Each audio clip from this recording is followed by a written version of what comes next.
ಅರಣ್ಯ ಪರಿಸರ ಜೀವಿ ಸಚಿವರು ಆದಂತಹ ಈಶ್ವರ ಖಂಡ್ರೆ ಅವರೇ, ವೇದಿಕೆಯಲ್ಲಿರುವ ಜಿಲ್ಲಾಧಿಕಾರಿಗಳಾದ ಅನುರಾಧರವರೇ, ಈ ಒಂದು ಪುತ್ಥಳಿಯ ನಿರ್ಮಾಣದ ಸಮಿತಿಯ ಅಧ್ಯಕ್ಷರಾಗಿರುವ ಮಂಜುನಾಥ್ ಅವರೇ, ರಮೇಶ್ ಅವರೇ, ಜಗದೀಶ್ ಅವರೇ, ಸಮಿತಿಯ ಎಲ್ಲ ಪದಾಧಿಕಾರಿಗಳೇ, ವೇದಿಕೆಯಲ್ಲಿರುವ ಎಲ್ಲ ಗಣ್ಯರೇ, ಆತ್ಮೀಯರೇ, ತಾಯಂದಿರೇ, ಇಂದು ನಾವೆಲ್ಲರೂ ಕೂಡ ಈ ಒಂದು ಜಿಲ್ಲಾಧಿಕಾರಿಗಳ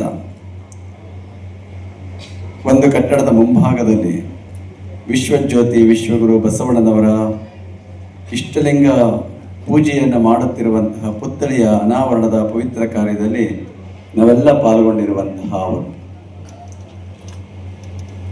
ಇವತ್ತು ನಾವೆಲ್ಲ ಬಸವಣ್ಣನವರ ವಿಚಾರಗಳ ಬಗ್ಗೆ ಚಿಂತನೆ ಮಾಡುವಂತಹ ಪವಿತ್ರ ಕಾರ್ಯದಲ್ಲಿ ನಾವು ತೊಡಗಿದ್ದೇವೆ.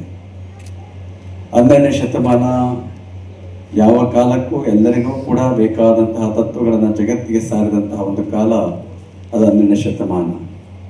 ಧಾರ್ಮಿಕವಾಗಿ, ಸಾಮಾಜಿಕವಾಗಿ, ಶೈಕ್ಷಣಿಕವಾಗಿ, ರಾಜಕೀಯವಾಗಿ ಪ್ರತಿಯೊಂದು ಕ್ಷೇತ್ರದಲ್ಲಿಯೂ ಕೂಡ ಎಲ್ಲ ವಿಚಾರಗಳಲ್ಲಿಯೂ ಕ್ರಾಂತಿಯನ್ನು ಮಾಡಿ ಸಹೋದರತೆ, ಸಮಾನತೆ, ಭ್ರಾತೃತ್ವ ಭಾವನೆಗಳನ್ನು ಜಗತ್ತಿಗೆ ಬಿತ್ತಿದಂತಹ ಒಂದು ಕಾಲ ಅದು 12ನೇ ಶತಮಾನ. ಅದು ಬಸವಣ್ಣನವರ ನೇತೃತ್ವದಲ್ಲಿ ನಡೆದಂತಹ ಸಮಾಜೋಧಾರ್ಮಿಕವಾದಂತಹ ಚಳುವಳಿ. ಅಂತಹ ಬಸವಣ್ಣನವರ ಪುತ್ಥಳಿಯನ್ನು ಇವತ್ತು ದೇವನಹಳ್ಳಿಯ ಈ ಒಂದು ಪವಿತ್ರವಾದಂತಹ ಜಿಲ್ಲಾ ಆಡಳಿತದ ಕಟ್ಟಡದ ಮುಂಭಾಗದಲ್ಲಿ ಪ್ರತಿಷ್ಠಾಪನೆ ಮಾಡಿರುವಂತಹದ್ದು ನಿಜಕ್ಕೂ ಕೂಡ ಅದು ಬಸವಣ್ಣನವರಿಗೆಲ್ಲ ಇಡೀ ಮನುಕುಲಕ್ಕೆ ಒಂದು ಗೌರವ ತರುವಂತಹ ಒಂದು ಪವಿತ್ರವಾದ ಕಾರ್ಯ ಅಂತ ಹೇಳಿದರೆ ತಪ್ಪಾಗಿರುತ್ತಿಲ್ಲ. ಏಕೆಂದರೆ ಬಸವಣ್ಣನವರು ಯಾವುದೇ ಸಮಾಜಕ್ಕೆ ಮೀಸಲಾದವರಲ್ಲ, ಯಾವುದೇ ಸಮಾಜದ ಒಂದು ವರ್ಗಕ್ಕೆ ಸೇರಿದವರಲ್ಲ. ಅವರ ವಚನದಂತೆಯೇ ನಾವು ಹೇಳಬೇಕಾಗಿರುವಂತಹದ್ದು ಇವನಾರವ ಇವನಾರವ ಇವನಾರವನೆಂದೆನಿಸಿದಿರಿಯ, ಇವನಮ್ಮವ ಇವನಮ್ಮವ ಇವನಮ್ಮವನೆಂದೆನಿಸಿಯ ಕೂಡಲ ಸಂಗಮ ದೇವ ಅನ್ನುವ ಹಾಗೆ ಅವರು ಎಲ್ಲ ಸಮಾಜದವರಿಗೂ ಬೇಕಾಗಿರುವಂತಹವರೇ ಬಸವಣ್ಣನವರಾಗಿರುವಂತಹ. ಕೇವಲ ನಮಗಾಗಿ, ನಿಮಗಾಗಿ, ಮತ್ತೊಬ್ಬರಿಗಾಗಿ ಅಲ್ಲ, ಅವರು ವಿಶ್ವ ವಿಭೂತಿಗಳ ಸಾಲಿನಲ್ಲಿ ನಿಲ್ಲುವಂತಹ ಬಹುದೊಡ್ಡ ಹೆಸರಾಗಿರುವಂತಹ ಅವರ ಜೀವನದ ಘಟನೆಗಳನ್ನು ನೋಡಿದಾಗ ಅವರು ಚಿಕ್ಕ ವಯಸ್ಸಿನಲ್ಲೇ ಮನೆಯನ್ನು ಬಿಟ್ಟು ಬರ್ತಾರೆ. ತನ್ನ ಅಕ್ಕನಿಗೆ ಹಾಕಬೇಕಾಗಿದ್ದಂತಹ ಆ ಜನಿವಾರದ ಸಂದರ್ಭದಲ್ಲಿ, ಉಪನಯನ ಸಂದರ್ಭದಲ್ಲಿ ಅದನ್ನು ತಿರಸ್ಕರಿಸಿ ನನ್ನ ಅಕ್ಕನಿಗೆ ಇಲ್ಲದಂತಹ ಉಪನಯನ ನನಗೇಕೆ ಅಂತೇಳಿ ತಿರಸ್ಕರಿಸಿದಾಗಲಿ, ಕೇವಲ 24ನೇ ವಯಸ್ಸಿನಲ್ಲಿಯೇ ಮಹಾಮಂತ್ರಿ ಆದಂತಾಗಲಿ, ಕೇವಲ 36 ವರ್ಷದಲ್ಲಿಯೇ ಅವರು ವಿಶ್ವ ವಿಭೂತಿಗಳ ಸಾಲಿನಲ್ಲಿ ನಿಲ್ಲುವಂತಹ ಬಹುದೊಡ್ಡ ಸಾಧನೆ ಮಾಡಿದಂತಹ ಕರ್ನಾಟಕದ ಬಹುದೊಡ್ಡ ಕೀರ್ತಿ ಅಂತಂದರೆ ಅದು ಬಸವಣ್ಣನವರು ಅಂತ ನಾವೆಲ್ಲ ಹೆಮ್ಮೆಯಿಂದ ಅಭಿಮಾನದಿಂದ ಹೇಳಬೇಕಾಗಿರುವಂತಹದ್ದು. ಬಸವಣ್ಣನವರನ್ನು ನಾವು ಯಾವ ದೃಷ್ಟಿಯಿಂದ ನೋಡಿದರೂ ಕೂಡ ಕಡಿಮೆಯೇ ಆಗಿರುವಂತಹದ್ದು. ಇವತ್ತು ಸಾಹಿತ್ಯಿಕವಾಗಿ ಮಹಾಪುರುಷರಾಗಿ ಹೋಗಿದ್ದಾರೆ, ಧಾರ್ಮಿಕವಾಗಿ ಮಹಾಪುರುಷರಾಗಿದ್ದಾರೆ, ರಾಜಕೀಯವಾಗಿ ಮಹಾಪುರುಷರಾಗಿದ್ದಾರೆ. ಆದರೆ ಬಸವಣ್ಣನವರು ಸಾಹಿತ್ಯಿಕವಾಗಿ, ಧಾರ್ಮಿಕವಾಗಿ, ರಾಜಕೀಯವಾಗಿ ಎಲ್ಲ ಕ್ಷೇತ್ರದ ಮಹಾಪುರುಷರಿರುವಂತಹವರು ಅಂದರೆ ಅದು ಬಸವಣ್ಣನವರೊಬ್ಬರಲ್ಲಿ ಕಾಣೋದಕ್ಕೆ ಮಾತ್ರ ಸಾಧ್ಯ ಆಗುವಂತಹದ್ದು. ಅವರ ವಿಚಾರಗಳು ಎಂದಿಗೂ ಬೇಕು, ಮುಂದಿಗೂ ಬೇಕು, ಎಂದೆಂದಿಗೂ ಬೇಕಾಗಿರುವಂತಹದ್ದು. ಈಗಾಗಲೇ ಈಶ್ವರ ಖಂಡ್ರೆಯವರು, ಮುನಿಯಪ್ಪನವರು ಇದನ್ನು ಕುರಿತು ಬಹಳ ಸರಳ ಮಾಡಿದ್ದಾರೆ. ಬಹುಶಃ 2 ವಚನಗಳೇ ಸಾಕು ನಮ್ಮ ಬದುಕಿಗೆ, ನಮ್ಮ ಜೀವನವನ್ನು ಸಾರ್ಥಕ ಮಾಡಿಕೊಳ್ಳಲಿಕ್ಕೆ ಬೇಕಾಗಿರುವಂತಹ 2 ವಚನಗಳನ್ನು, ಬಹಳ ಸರಳವಾದಂಥ ವಚನಗಳನ್ನು ತಿಳಿಸಿದ್ದಾರೆ. ಈಗಾಗಲೇ ಎಲ್ಲರೂ ಕೂಡ ಪ್ರಸ್ತಾಪ ಮಾಡಿದಾಗೆ, ಮುನಿಯಬೇಡ, ಅನ್ಯರಿಗೆ ಅಸಹ್ಯ ಪಡಬೇಡ, ತನ್ನ ಬಣ್ಣಿಸಬೇಡ, ಇದರ ಅಣಿಯಲು ಬೇಡ, ಇದೇ ಅಂತರಂಗ ಶುದ್ಧಿ, ಇದೇ ಬಹಿರಂಗ ಶುದ್ಧಿ, ಇದೇ ನಮ್ಮ ಕೂಡಲ ಸಂಗಮ ದೇವನು ಒಲಿಸುವ ಗುರಿ. ಕಂಡ್ರೆ ಹೇಳಿದಾಗೆ ಹೇಳೋದಕ್ಕೆ ಸುಲಭ, ಆಡೋದಕ್ಕೂ ಸುಲಭ, ಆದರೆ ಆಚರಣೆಗೆ ಮಾತ್ರ ಅತ್ಯಂತ ಕಠಿಣವಾಗಿರುವಂತಹ ಮಾತುಗಳೇ ಇದು. ಇವತ್ತು ಮನುಷ್ಯ ನಾವೆಲ್ಲರೂ ಕೂಡ ಈ ಸಪ್ತ ಸೂತ್ರಗಳನ್ನು ಪರಿಪೂರ್ಣವಾಗಿ ಆಚರಣೆ ಮಾಡೋದಕ್ಕೆ ಸಾಧ್ಯ ಆಗದೇ ಹೋದರೂ ಕೂಡ ಒಂದೆರಡಾದರೂ ಕೂಡ ನಮ್ಮ ಬದುಕಿನಲ್ಲಿ ಆಚರಣೆ ಮಾಡಿಕೊಂಡ್ರೆ ನಮ್ಮ ಜೀವನ ಸಾರ್ಥಕ ಆಗುವಂತಹದ್ದು.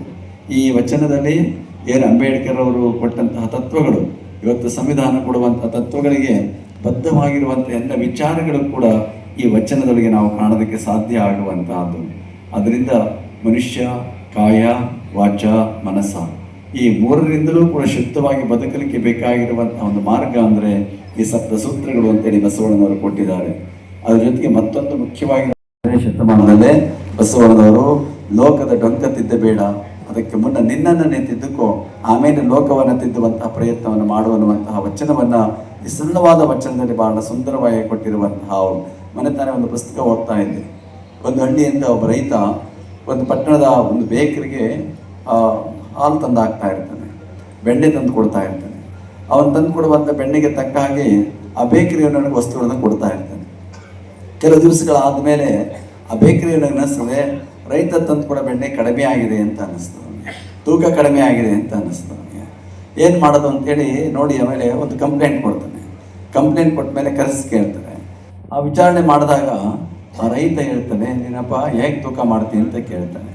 ನಾನು ತೂಕ ಮಾಡೋದಿಲ್ಲ ಸ್ವಾಮಿ, ಅವನು ಬೇಕ್ರಿನ ಏನು ಕೊಡ್ತಾನೋ ಆ ವಸ್ತುಕ್ಕೆ ತಕ್ಕಾಗೆ ನಾನು ಕೊಡ್ತೇನೆ, ಅಷ್ಟು ಬಿಟ್ಟರೆ ನಾನೇನು ಕೊಡೋದಿಲ್ಲ ಅಂತ ಹೇಳ್ತಾನೆ. ಅಂದರೆ ಬೇಕ್ರಿನ ನಾನೆಷ್ಟು ವಾಪಸ್ ಅವನಿಗೆ ಕೊಡ್ತಾ ಇದ್ದೀನಿ ಅಂತ ಅವನಿಗೆ ಗೊತ್ತಿಲ್ಲ. ಅವ್ನು ಕೊಟ್ಟಷ್ಟೇ ಬೆಣ್ಣೆಯನ್ನು ಅವ್ನು ತಂದು ಕೊಡ್ತಾ ಇರ್ತಾನೆ.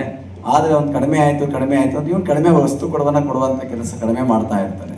ಅಂದರೆ ಇವತ್ತು ನಮ್ಮನ್ನು ನಾವು ತಿದ್ದುಕೊಡುವಂತಹ ಪ್ರಯತ್ನವನ್ನು ನಾವೆಲ್ಲರೂ ಕೂಡ ಮಾಡಬೇಕಾಗಿರುವಂಥ ಸಾಹಿತ್ಯದ ಇವತ್ತು ತಿರುಳು ಪ್ರತಿಯೊಬ್ಬರಿಗೂ ಕೂಡ ಬೇಕಾಗಿರುವಂತಹದ್ದು. ಇವತ್ತು 12ನೇ ಶತಮಾನದಲ್ಲಿ ಮಹಿಳೆಯರಿಗೆ ಬಹಳ ದೊಡ್ಡ ಸ್ಥಾನವನ್ನು ಕೊಟ್ಟಂತಹ ಅವರು. ಬಹುಶಃ ಯಾವ ಕಾಲದಲ್ಲೂ ನೀವು ಕಾಣೋದಕ್ಕೆ ಸಾಧ್ಯ ಇಲ್ಲ. ಇವತ್ತಿಗೂ ಕೂಡ ಅನೇಕ ಸಮಾಜದಲ್ಲಿ ಹೆಣ್ಣಿಗೆ ಸಮಾನತೆ ಎನ್ನುವಂತಹದ್ದಿಲ್ಲ. ಸಮಾನತೆ ಇದೆ, ಆದರೆ ಧಾರ್ಮಿಕ ಸ್ವಾತಂತ್ರ್ಯ ಅನ್ನುವಂಥದ್ದು ಯಾವ ಹೆಣ್ಣು ಮಕ್ಕಳಿಗೂ ಇರೋದಕ್ಕೆ ಸಾಧ್ಯ ಆಗ್ತಾ ಇಲ್ಲ.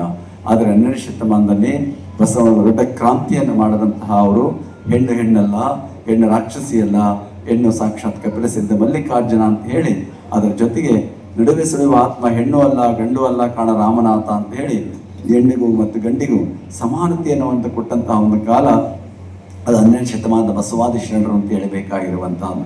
ಎಂತೆಂತಹ ಶರಣೆಯರಾಗಿ ಹೋದ್ರು. ಸತ್ಯಕ ಅಂತ ಒಬ್ಬ ಶರಣೆ ಇದ್ರು. ನಿಮ್ಮ ತನವ ಸಂತೈಸಿಕೊಳ್ಳಿ, ನಿಮ್ಮ ಮನವ ಸಂತೈಸಿಕೊಳ್ಳಿ, ನೆರೆಮನೆ ಅದಕ್ಕೆ ಕೇಳುವವರ ಮೆಚ್ಚ ಕೂಡಲ ಸಂಗಮ ದೇವ. ಈ ವಚನವನ್ನ ಪ್ರತಿಯೊಬ್ಬರು ಕೂಡ ನಮಗೆ ನಾವು ಆತ್ಮಾವಲೋಕನವನ್ನು ಮಾಡಿಕೊಳ್ಳಬೇಕಾಗಿರುವಂತಹದ್ದು. ನಮ್ಮ ಇರುವ ಅಂಕು ಡಂಕುಗಳನ್ನು ನಾವು ತಿದ್ದುಕೊಂಡ್ರೆ ಸಮಾಜದಲ್ಲಿ ಒಬ್ಬ ಒಳ್ಳೆ ವ್ಯಕ್ತಿ ಆಗೋದಕ್ಕೆ ಸಾಧ್ಯ ಆಗುವಂತಹದ್ದು. ಥಾಮಸ್ ಕಾರ್ಲಿ ಅನ್ನೋ ಒಂದು ಮಾತು ಹೇಳ್ತಾನೆ, don't worry about others, you correct yourself, one's counter will be less in this world ಅನ್ನುವಂತಹ ಮಾತು ಹೇಳ್ತಾನೆ.